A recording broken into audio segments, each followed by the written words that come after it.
Arabian ജനത കണ്ടു റാണി മരിയയുടെ ജീവിതം. അനുസരണം, ദാരിദ്ര്യം, ബ്രഹ്മചര്യം എന്നീ വ്രതങ്ങൾ അനുസരിക്കാൻ ബാധ്യസ്ഥയാണ്. സമ്മതമാണോ? സമ്മതമാണ്.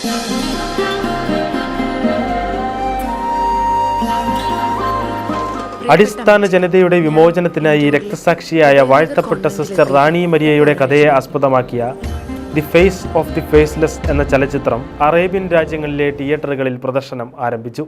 എല്ലാ അതിർവരമ്പുകളും മറികടന്ന് സാർവത്രികമായ ഏകത്വം സ്വീകരിക്കുകയും സ്ത്രീ ശാക്തീകരണത്തിനായി ജീവിതം സമർപ്പിക്കുകയും ചെയ്ത സിസ്റ്റർ റാണി മരിയയുടെ പ്രചോദനാത്മകമായ യാത്രയാണ് the face of the faceless.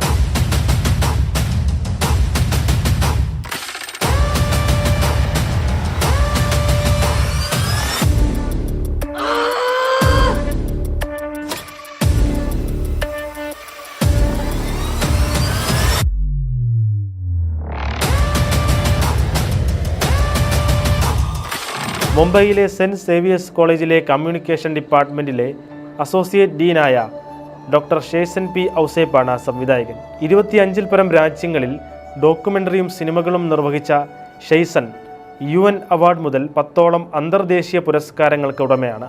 ട്രിലൈറ്റ് ക്രിയേഷൻസിൻ്റെ ബാനറിൽ APJ അബ്ദുൽ കലാം അവാർഡ് വിന്നറായ ഡീൻ സാന്ദ്ര ഡിസൂസ റാണയും ഷെയ്സൻ പി ഔസേപ്പും കൂടി നിർമ്മിച്ചതാണ് ഈ ചിത്രം. നീണ്ട 7 വർഷത്തെ കഠിന പ്രവർത്തനത്തിൽ ഇന്ത്യയിലെ 16-ൽ പരം സ്റ്റേറ്റുകളിൽ നിന്ന് 150-ൽ പരം ആർട്ടിസ്റ്റുകളും 200-ൽ പരം ടെക്നീഷ്യൻസും ഇതിൻ്റെ പിന്നിൽ പ്രവർത്തിച്ചിട്ടുണ്ട്. 6 ആഴ്ച നിറഞ്ഞ സദസ്സിൽ വിജയകരമായി കേരളത്തിൽ പ്രദർശിപ്പിച്ച the face of the faceless 2023-ലെ ഏറ്റവും നല്ല ക്രിസ്ത്യൻ സിനിമയ്ക്കുള്ള international Christian visual media golden crown award നേടി. റോമിൽ മാർപ്പാപ്പ സ്വീകരിച്ച് വത്തിക്കാനിൽ പ്രദർശനം നടത്തിയ ആദ്യ ഇന്ത്യൻ സിനിമ. വളരെ കുറഞ്ഞ നാളുകൾ കൊണ്ട് 55-ൽ പരം അന്തർദേശീയ അവാർഡുകൾ കരസ്ഥമാക്കിയ ഈ ചിത്രം 2024 ഓസ്കാർ നോമിനേഷനുകൾക്ക് അർഹത നേടുകയും IMDb, ബുക്ക് മൈ ഷോ തുടങ്ങിയ പ്ലാറ്റ്ഫോമുകളിൽ ഉയർന്ന പ്രശംസ നേടുകയുമുണ്ടായി. പ്രവാസികളുടെ ആവശ്യപ്രകാരം അറേബ്യൻ രാജ്യങ്ങളിലെ തിയേറ്ററുകളിൽ പ്രദർശനം തുടങ്ങിയപ്പോൾ തന്നെ ആളുകൾ കാത്തുനിന്ന് സ്വീകരിച്ചു എന്നതാണ് ഏറ്റവും വലിയ പ്രത്യേകത.